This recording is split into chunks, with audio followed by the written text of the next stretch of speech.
27에서 30번까지, 예, 서원이 생각나니?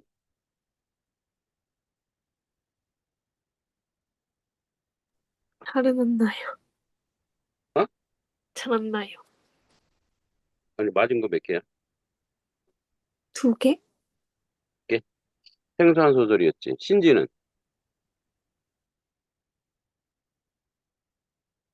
신지는 생각나, 이거? 총, 총 몇 문제였죠? 네 문제, 세 문제요? 네 문제. 네 문제요? 음, 하나 틀렸던 것 같아요. 어, 그, 자, 요 이제 생소한 소설인데, 사실은 이제 뭐, 우리 문학하는 사람들은 요거 가지고 이제 많이 토론도 하고 막 그랬었던 그런 내용입니다. 자, 요거 이제 들소 한번 정리 한번 해봅시다. 들소.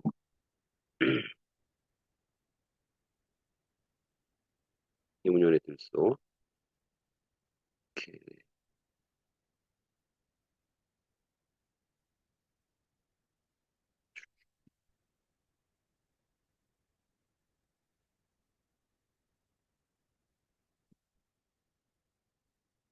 이문열은 이제 사람의 아들, 뭐, 뭐, 하여튼, 우리 80년대 학교 다닐 때 지금, 지금 이제 우리, 누구야? 노벨 문학상 받은, 지금 뭐 노벨 문학상까지는 아니지만, 대중적 소설로 굉장히 이제 큰 인기를 끌었던 사람이죠. 그리고 이 사람이 이제 아버지가 월북해서 사법고시를 보다가 이제 연자제에 걸려서 못 보게 되죠. 그래서 서울대 이제 사범대 국어과, 그러니까 국어 교육학과예요. 음, 그러다가 이제 고시 공부했는데, 예, 실패하죠. 실패가 아니라 이제 이 사람은, 근데 이제 고시 공부를 했기 때문에, 예, 이제 법전의 내용이 이 사람이 글을 잘 쓰게 했다고도 얘기했어요. 그래서 이제, 세아곡이라든지, 예, 사람의 아들, 이게 되게 유명합니다. 사람의 아들, 들소 사라진 것들 위해서. 그 다음에 뭐, 쭉 나와서, 우리들의 일그러진 영웅. 여러분 뭐 영화로도 잘 봤죠? 우리들의 일그러진 영웅. 그 다음에 뭐 그의 겨울, 새하곡 이런 것들 정말 맛있었죠? 황제를 위하여 이런 필론의 돼지, 시인. 난 이 시인의 여러분 다 꼭 한번 읽어보세요. 이 시인이라는 책 되게 좋습니다. 그다음에 사색. 음, 이것도 읽고 많이 좀 감명을 받았고. 추락하는 것은 날개 같다. 이것도 영화로 나왔죠. 유명한 작가입니다. 자, 이제 이문열 작품이 종종 많이 나옵니다. 그죠? 그래서 교양주의적 특성을 둘 수 있다. 그러니까 이 책을 읽으면 이 책에 대한 정보, 그러니까 어떤 소설에 대한 정보가 굉장히 많이 알게 돼요. 그 사람의 아들 보면 이제 이 사람이 그 이스라엘 광야에 가서 정말 연구까지 하고 와요. 그 이제 아스페르츠라고 하는 인물을 들어서 이제 우리가 이제 예수님을 우편에 있는 강도, 이제, 좌편에 있는 강도, 예수를 배반했던 강도가, 그 당시에 이제 지식인이다. 뭐 이렇게 설정을 해서, 그러니까 뭐랄까, 예수의 흔적을 굉장히 이제 인문학적으로, 그렇게, 예, 좀 아주 논리적으로 그렇게, 세워나갔던 그런 분이죠. 하여튼, 굉장히 이제 글을 잘 씁니다. 다양한 소재를 많이 쓰고, 그렇습니다. 자, 줄거리 한번 봅시다. 자, 위대한 어머니라는 강력한 힘에 의해 통치되고 있는 한 혈족이 있었다. 자, 이제 모계 사회죠? 위대한 어머니라고 모계 사회. 그러나 정치와 종교가 분리되지 않은 정교 일치 모계 중심의 이 혈족에 서서히 그에 대한 저항 세력이 싹트기 시작한다. 이 과정의 저항 세력의 뱀누는 비열한 방법으로 힘을 키워 나가고 있었다. 한편 안락과 풍요를 쫓는 초원의 꽃을 사랑하는 힘 없고 들소 한 마리 잡을 수 없는 나약한 나는 점점 그에 대한 사랑이 깊어만 가고 다른 여자의 마음에 가 있는 나를 사랑하는 산나리도 사랑이 깊어만 간다. 그러던 중 평원 지방에 내려갔던 큰 목소리는 다시 혈족에게 그 당시 뭐 특징인지 그 이름이니까 뭐 이름이 없죠 그 당시 혈족들에게 돌아오고 위대한 어머니는 세상을 떠난다. 위대한 어머니가 없는 혈족들 사이에는 뱀눈에 의해 불길한 개혁의 바람이 불기 시작한다. 그 사실은 붉은 노을은 큰 목소리와 나에게 찾아가 알린 후 의문의 죽음을 당한다. 이 사실을 접한 큰 목소리는 세력을 규합하여 뱀눈에게 저항하지만 자신의 무력함을 확인한 후 뱀눈에게 항복한다. 그러나 혈족 축제의 큰 목소리는 뱀눈에게 부당함을 외치다. 그도 의문의 죽음을 당한다. 이 모든 과정을 지켜고 나는 이제 진정한 사랑과 인생 허물을 깨닫고 자신의 소를 찾아 떠난다. 이제 여기서 끝났는데 소를 찾아 떠나서 이 사람이 이제 이 소가 이제 뭡니까? 이 당시 원시 수렵 사회의 동굴 벽화를 보고 이제 쓴 중편 소설인데, 그러니까 수렵 행위가 중요시되는 사회에서 들소 찬양을 잘하는 것은 이제 구성원의 서열의 기준인데, 이제 그가 들소 찬양에 도전하여 들소를 포획하려 하지만 거듭 실패하죠.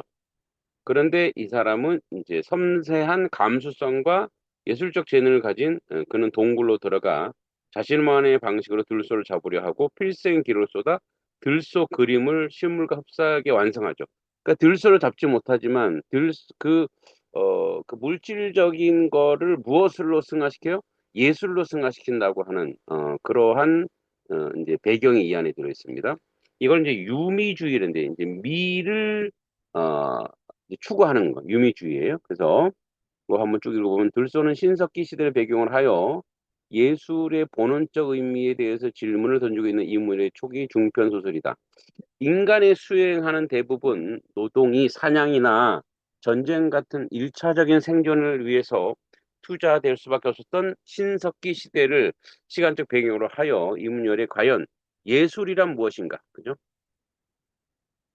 음. 자, 예술이란 무엇인가? 그죠? 그러니까 이제 어떤 그 물질적 가치, 들소를 현실을 잡아야 되죠. 잡아야 되는데 이제 잡지 못하기 때문에 그것을 예술로 승화하는 모습이 드러났죠. 예술은 무엇을 할 수 있는가? 라는 중대한 질문을 이 작품을 통해서 이제 이야기하고 있죠. 들소의 주인공은 성인식을 앞둔 소년이에요. 예, 소년. 그래서 사냥이나 전쟁 연습에 몰두하는 대부분 또래 소년과 달리 유약하고 소심한 주인공은 직접적인 생존과 연관성이 희박한 이를테면 동물의 뼈나 돌의 장식 무늬를 생기는 것 같이 예술적인 일에 몰두하는 스타일이다. 그죠? 예술적 가치를 가지고 있는 거야. 뭐 그 작가 자신의 이야기이기도 하고 각자의 이름을 얻기 위해 성인식 마지막 절차를 진행한 소 사냥에 대해서 주인공은 그에게 돌진한 소를 피하다가 소를 겁내는 자라는 치욕적인 이름을 얻게 되고 영악한 뱀눈은 뿔을 누르는 자라는 칭호를 얻는다. 결국 그는 사냥과 같은 핵심적인 분야에 벗어나 이른바 손의 동굴에서 창자른 화살에 그들의 종족을 상징하는 무늬를 새기거나 장식을 다른 부차적인 분야에서 일을 하게 된다. 음. 그러니까 뭐냐면 예술을 하는 거, 예술을 승화시키는 것은 먹고 사는 거 큰 관련이 없고 세상의 중심부가 아니라는 세상의 주변부라는 거죠. 그 사냥 같은 일차적인 생존을 위한 일이 가장 중요한 것이었던 고대 원시 사회의 논리에서 볼 때 주인공의 일은 단지 부차적인 차원에 불과한 입장이다. 그죠? 주변부의 이야기죠. 그러니까 마이너야, 마이너. 마이너에 있는 존재하는 사람이죠. 이를테면 주인공 현대 사회로 치면 예술에 해당되는 일을 하는 운명에 처해져 있던 것이다.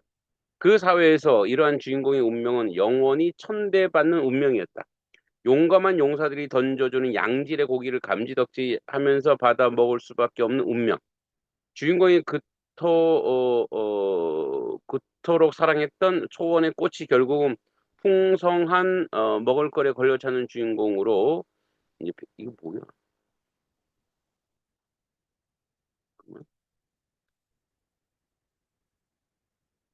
로 이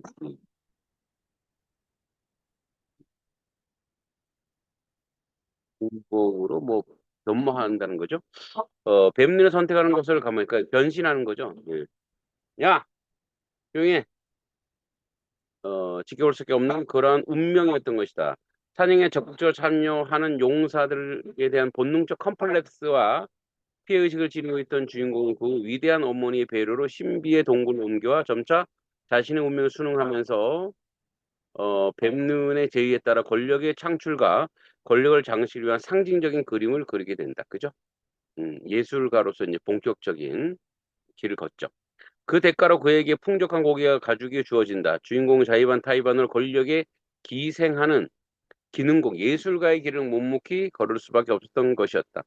그러나 같이 신비의 동굴에 일하게 된 큰 목소리는 뱀눈의 제의에 단호히 거절한다. 예, 큰 목소리는 그 이름 다 아주 지조와 절개가 있네요. 권력에 기생하는 예술을 위한 예술을 모두 거부하는 큰 목소리의 예술가는 한마디로 인간을 예술에 해당한다. 그토록 찬연하게 타올랐던 80년대 민족 문학의 횃불 역시 이런 계몽주의적 인문학관에 근거하고 있다고 보아야 할 것이다. 그러나 주인공은 큰 목소리를 주장하는 심정적인 동조를 느끼면서 또 한편으로 큰 목소리 예술가니 예술을 단지 정치의 부속물로 여기는 뱀눈의 예술관과 권력력의 유사한 방식으로 답습하고 있다는 사실을 냉철하게 인식해야 된다. 이를테면 뱀눈의 음모만 막아내면 특별히 명예와 이익을 받기로 한 일종의 계약은 뱀눈과 역시 유사한 방식으로 일종의 특권 계층을 만드는 것이나 다름 아니었던 것이다. 그러니까 뱀눈이라고 하는 권력자의 예술이 기생할 것이냐, 예술 자체로 그 순수성이 남을 것이냐. 그러니까 이제 이게 이 당시에 이제 그 80년대에 그 권력에 기생하는 예술가냐, 권력에 저항하는 예술이냐, 그것에 대한 이제 고민이 작가 정신에 들어 있는 거죠. 그 뱀눈이 장악한 사회에서 권력의 떡금을 받아먹으며 권력의 장식을 위한 예술 행위를 수행하던 주인공은 뱀눈에 의해 비참하게 죽어간 큰 목소리의 비극적인 예언이 현실화되는 것을 지켜보면서 그리고 또 한편으로 초원의 지적에 당신이 쫓는 소는 현실의 소가 아니라 환상의 소라는 지적에 고무되면서 그러니까 예술가는 뭐냐면 예술가는 현실적이지 않는 거야. 그죠? 뭡니까? 실용적이지 않는 거야. 그러니까 이상만 쫓는 거야. 자신의 행위에 대한 근원적이고 회의와 반성을 거쳐 도달한 소중한 미학적 결론이라고 할 수 있을 것이다. 어, 그러니까 이런 거죠. 이 미학이라고 하는 게 참 미학이 되게 어려운 건데 미학은 예술 철학이에요, 예술 철학. 아름다움을 추구하지만 그 안에 이제 철학이 있는 거죠. 그러니까 예를 들어서 아름다움이라고 하는 것은 그러니까 겉모양만 아름다워서는 아름답지 않는 거죠. 그러니까 아름답다라고 하는 것은 외양뿐이 아니라 그 내면이 가지고 있는 정신, 철학, 의미 이런 것이 아름다운 거죠. 이제 그런 것이 이제 예술적 미학, 철학적 미학이죠. 뭐 그때 기껏 고기와 가죽을 위해서였지만 이제는 내 존재 자체이다. 이제 나는 너를 나만의 선과 색으로 영원히 잡아두고자 한다. 누구에게 바쳐지는 것도 아니고 영향을 얻기 위한 것도 아니다. 가장 가치 있는 것은 사체, 바로 그림 자체 위해서이다. 그러니까 그림을 그리고 예술을 하는 행위가 돈이 필요한다거나 권력에 기생한다거나 아니라 예술 자체에 가치를 둔다 이런 얘기죠. 바로 이러한 세계가 주인공이 가장 열정적으로 자기 자신을 투여할 수 있는 세계였던 것이다. 이러한 주인공의 독백은 바로 그가 궁극적으로 인간을 위한 예술이나 권력을 위한 예술을 선택한 것이 아니라 칸트의 무목적성 이론에 기반한 예술을 위한 예술의 이념, 즉 예술의 자율성을 선택한 사실을 보여준다. 이게 이제 무목적성이 뭐냐면 이런 거야. 우리는 모두는 목적을 가지고 하죠. 어떤 행위를 할 때, 여러분 지금 공부를 할 때 어떤 목적이 있어요? 그러니까 목적이 있기 때문에 공부하는 것이고 이 시간에 정말 힘들지만 투자하는 것이야. 그러니까 대학이라고 하는 목적이 있죠. 그러니까 목표가 있기 때문에 집중력도 생기고 열심히도 하지만 그러나 그거 자체로 이걸 우리가 학문한다고 하지 않죠. 그러니까 학문이라고 하는 것은 목적이 없이 그거 자체에 소중해야 돼. 그러니까 그거 자체가 존재가 돼야 돼. 뭐 여러분들 중에서도 그러니까 무엇을 하면 그러니까 시간 가는 줄 모르고 내가 이것이 어떤 목적이 있어. 내가 이것이 어떤 뭐랄까 그 뭘 달성하려고 해. 이게 아니죠. 신지 같은 경우는 그림인가? 그림? 서원이는 뭘 하면 시간 가는 줄 몰라.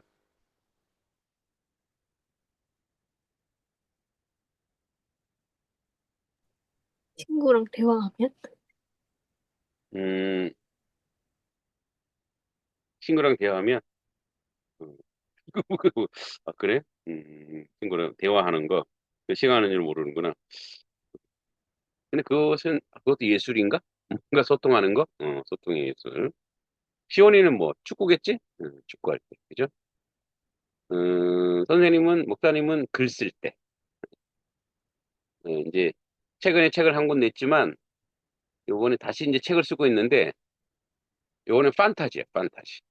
판타지 쓰고 있는데, 지금 이제 공모전에, 이제 곧 낼 건데, 이제 주변에서 평가는 되게 좋았어. 나도 이제 어떤 의도를 가지고, 쓰죠. 나는 목적. 근데 이제 내 나름대로는 글 쓰는 것 자체에, 시간 가는 줄을 모르는 건 사실이에요. 음, 최근에, 한국경제신문사에서 주관하는 전국 환경 대상에서 우수상을 수상했단다, 얘들아. 박수. 자, 박수 친 걸로 할게. 자, 중요한 것은 이러한 주인공의 목소리가 바로 작가 이문열의 목소리에 연결된다는 것이다. 그죠? 작가 정신이 안에 있는 거야. 말하자면 예술이 하나의 종속적 가치, 그러니까 권력이나 물질이 아니라는 거야.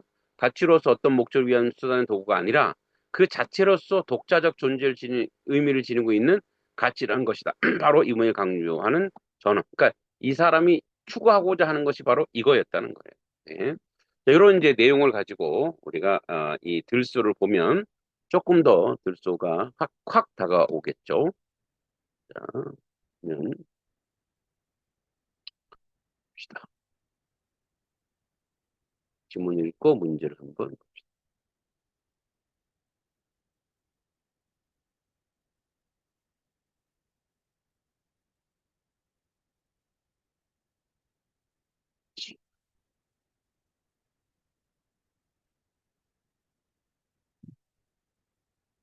그날의 마지막이자 가장 중요한 절차는 이름 얻기는 해가 하늘 한가운데 있어 왔을 때 시작이 되었다. 그와 다른 11명의 소년들은 들소의 계곡에 그 배치되었다. 어, 그들은 다른 혈족들과 싸움 중이면 전열의 맨 앞에 그렇지 않을 때 맹수 사냥 창잡으로 나서야 했는데 그 해는 들소 사냥의 창잡이로 결정된 것이었다. 들소는 한 마리만 해도 온 혈족에 배불리 먹을 수 있는 훌륭한 식량원인 동시에 그 힘과 용기를 시험하기에 가장 알맞는 맹수였다. 그죠? 그러니까 이제 실용적인 것도 있지만 이 들소라고 하는 것은 권력의 상징이죠. 잡는 것 자체가. 그 날카로운 뿔은 호랑이 100가죽을 찢어놓고 체중 실림 발굽은 곰의 허리뼈를 분질러 놓았다.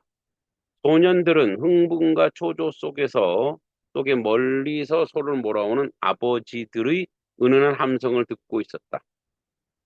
이제 잠시 후면 나타날 소들과의 싸움에서 그들은 어디엔가 숨어서 보고 있는 큰 아버지들로부터 진정한 용사의 자격과 평생 따라다닐 새로운 이름을 부여받게 된다. 이제 이 소년들은 권력에 종속되고 권력을 얻으려고 하는 거죠. 지금까지 그들이 지는 이름은 달물이라든가 붉은 노을, 새벽 안개, 따위 태어날 때의 자연 현상과 관계되는 유아의 이름이었다. 근데 이 이름을 바꾸는 거는 이제 성인이 된다는 거죠. 그가 맡게 된 것은 계곡 한간의 조그만 바위 곁에 있었다. 그 역시 불안과 설렘으로 방금이라도 소가 뛰어나올 것 같은 전방의 숲을 응시하고 있었다. 그런데 문득 그를 건드리는 소년이 있었다. 눈이 작고 좀채 깜빡거리지 않는다고 해서 뱀눈이라고 불리는 소년이었는데 여기 이제 권력 실세가 나오네, 그죠? 힘은 대단하지 않아도 창과 활을 다루고 무엇보다 영리하여 곧잘 아버지를 감탄시켰다. 너는 저쪽으로 가. 내가 여기를 지킬 테니. 뱀눈이 말했다. 그는 왠지 뱀눈이 섬뜩하고 싫었다. 무엇 때문에? 내가 살펴보니까 여기가 들소의 길목이야. 그런데 너의 엉성한 창질이나 활솜씨로 지켜낼 수 있을 것 같아? 차라리 붉은 노을 쪽으로 가봐. 그 애는 힘이 세고 창을 잘 쓰니까 오히려 그쪽이 안전할 거야. 그는 무언가 뱀눈에게 속고 있는 기분이 들었으나 마땅한 반박이 떠오르지 않아 붉은 노을 쪽으로 자리를 옮기고 말았다. 들소는 그로부터 오래전에 나타났다. 아버지들의 요란한 함성과 나무토막 두들기는 소리에 몰려 뛰쳐나오는 들소를 맨 처음 발견한 것은 산부리 쪽의 큰 울음소리였다. 소가 온다.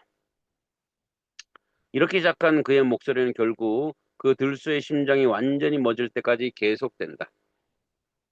그도 그 고숫가의 감목 사이 헤치고 달려오는 들소를 보았다. 처음 그 소를 똑바로 뱀눈을 향해 돌진하는 것 같았다. 그러나 어느새 바위에 올라가 똑바로 창을 던질 자세를 취하고 있는 뱀눈 바로 곁에 소는 갑자기 방향을 바꾸었다. 그 순간 그는 비로소 뱀눈에게 속았다는 것을 깨달았다. 일견 소는 뱀눈을 피해가는 것처럼 보였지만 실은 뱀눈이 올라서 있는 한길 남짓 바위를 피해간 것이었다. 거기다가 소가 방향을 바꿀 때 소의 가장 넓은 옆면이 그대로 뱀눈에 노출되었다. 쭉 돌아가니까, 그죠? 뱀눈이 기다렸다는 듯이 그런 소의 창을 날렸다. 창은 어김없이 소의 질긴 백가죽을 뚫고 깊숙이 박혔다. 결국 뱀눈은 가장 안전한 곳에서 맨 먼저 찌른 자란 명예를 확보한 셈이었다. 더군다나 그 바위는 풀숲에 드러나 있어 큰 아버지들에게 뱀눈의 용기와 힘을 가장 잘 보여줄 수 있는 무대와도 같았다. 아주 뱀눈이 교활한 거죠. 음. 그러나 그는 더 이상 그런 것을 한스러워하고 있을 틈이 없었다. 옆구리에 창을 받은 들소는 바로 그를 향해 돌진해 오고 있었던 것이다. 그는 황급히 창을 겨눴다. 그러나 달려오는 들소의 정면은 뱀눈이 마치 넓은 옆면의 3분의 1도 안 되었다. 남은 것은 정면 대결 뿐이다. 그는 혼신의 용기로 창을 고쳐 잡았다. 하지만 그는 곧 덮쳐오는 산한 콧김과 거친 발굽 소리에 고통과 분노로 불타는 두 눈의 치명적인 일격으로 고양된 생명력이 뽐내는 엄청난 살기에 그만 압도되고 말았다. 자, 그래서 이제 소를 겁내는 자가 된 그는 들소 사냥, 이제 피했죠, 여기서. 사냥에 재도전하지만 실패하고 동굴에 들어가 들소를 그리기에 몰두한다. 그러니까 이제 세상적인 어떤 실력과 능력이 아니라 이제 이거를 뭐 이런 어떤 컴플렉스와 이런 한계를 예술로 승화하는 거야. 그는 숨을 죽인 채 소들을 관찰했다. 그들은 물을 마시고 소금기를 핥은 후에도 유유히 주변을 배회하면서 신선한 풀을 뜯었다. 그런 그들은 발굽에서 뿔 끝까지 터럭 하나 놓치지 않겠다고 살피고 있는 그의 가슴은 들소와 대면했던 지난날에 그 어느 때보다 세차게 뛰고 있었다. 그때 기껏 고기와 가죽을 얻기 위해서였지만 이제는 내 존재 자체이다. 이제는 나는 너와 나만의 선과 세고를 영원히 잡아두고자 한다. 이게 이제 예술의 존재론적 그 어떤 정체성이죠. 누구에게 바쳐지는 것도 아니고 영역을 얻기 위해서도 아니다. 가장 가치 있는 것은 화체, 바로 그림 자체를 위해서다. 그러니까 그림이 어떤 목적과 이유를 두는 것이 아니라 그림 자체에 의미가 있다는 거죠. 그가 들소에게 몰두해 있는 사이 햇살은 점점 기울고 있었다. 그와 함께 그의 몸을 오르내리던 신열이 조금씩 고통으로 변해갔다. 그는 벌써 며칠 전부터 그런 증상을 경험하고 있었다. 이제 그 고통은 내일 날이 밝아야 없어질 것이었다.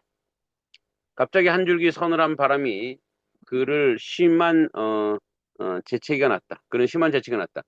그러자 놀란 소들이 그가 있는 벼랑 쪽으로 노려보았다.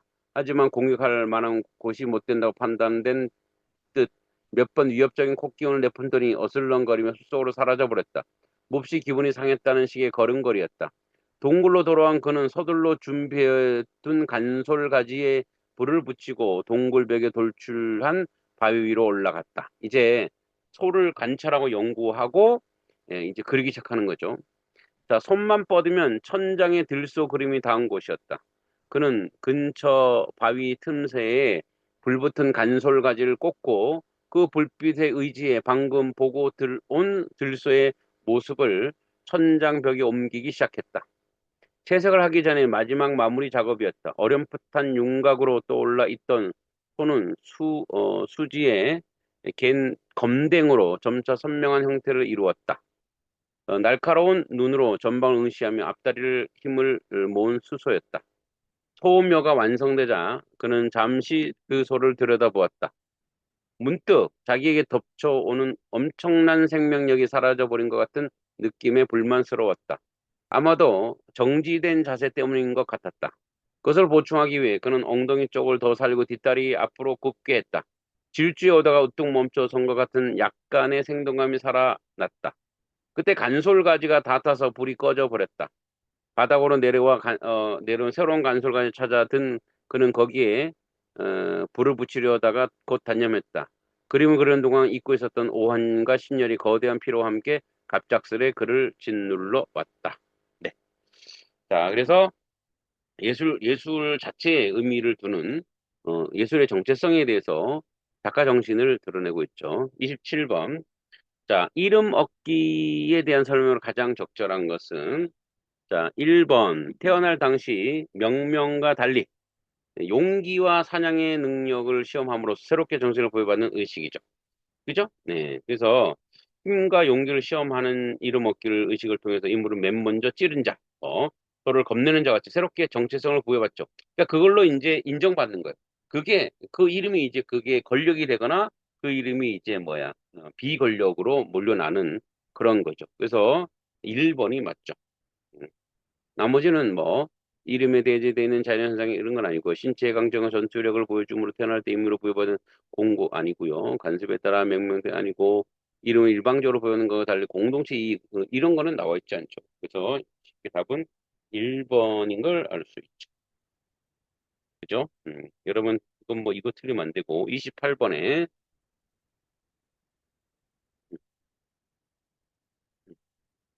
자 기응명 이해를 적절치 않은 거 틀린 거를 찾는 거네요. 틀린 거를 찾는 거요. 자, 어, 1번 한번 볼까요? 1번. 기억.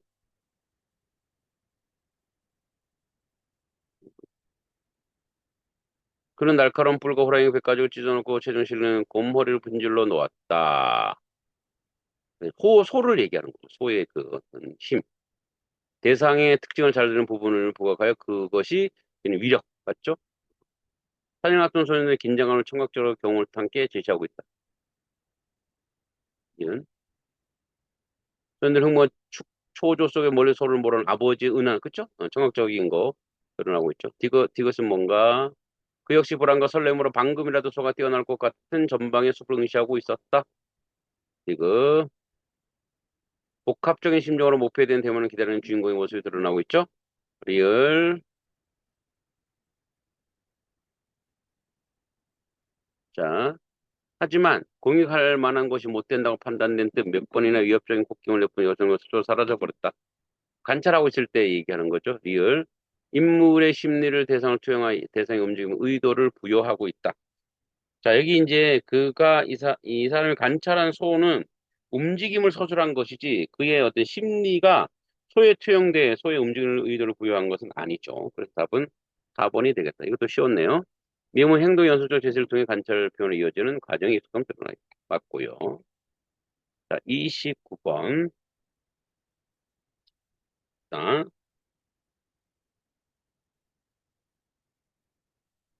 자, 29번. A에 나타난 수학 특징으로 가장 적절한 것은 서술상 특징을 묻네. A. 자, 아까 쭉 우리가 한번 읽어봤죠? 예. 예, 그 이제 쭉 한번 보니까 에, 초점된 인물은 뭐예요? 그의 시선을 통해서 뱀눈에게 속았다는 사실을 깨닫죠. 그래서 사건의 국면을 상세하게 서술하고 있어. 이것이 어떻게 된 것인지. 자기가 교활한 뱀눈에 속았고, 그리고 이제 뱀눈이 어떻게 그 머리를 가지고 소가 이제 그 바위 틈에 있다가 소가 그 자기를 피하는 게 아니죠. 그 바위를 피해서 돌아오고 돌아왔을 때 이제 그 소가 자기한테 와고 그래서 뱀눈은 자기가 용맹한 자가 되고 많은 아버지들에게 이제 무대처럼 딱 느껴지게 하고 그다음에 이 본인은 어떻게 해요? 이제 소를 피한 자가 되는 어떤 그런 치명적인 이제 손해가 끼쳐지는 거죠. 그래서 그런 부분을 쭉 얘기했던 부분이네. 그럼 봅시다.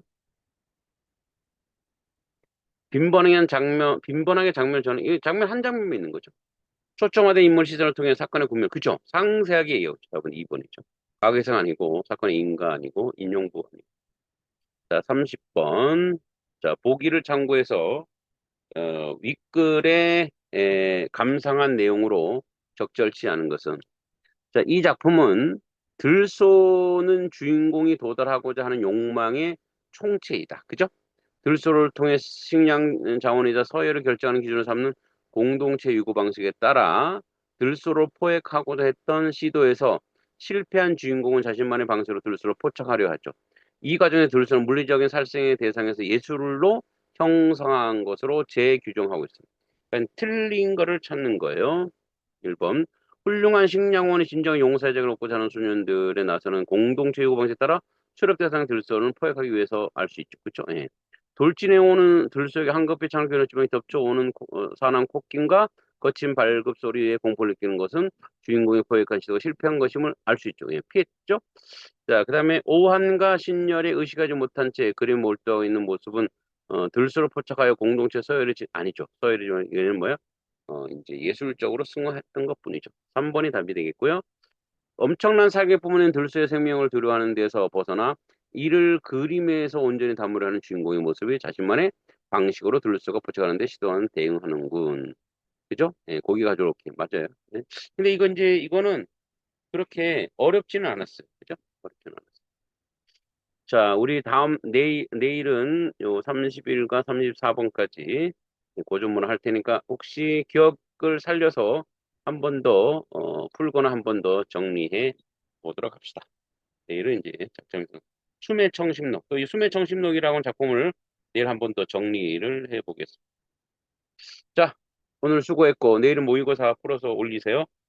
여기까지 하겠습니다. 안녕. 안녕히 계세요. 감사합니다.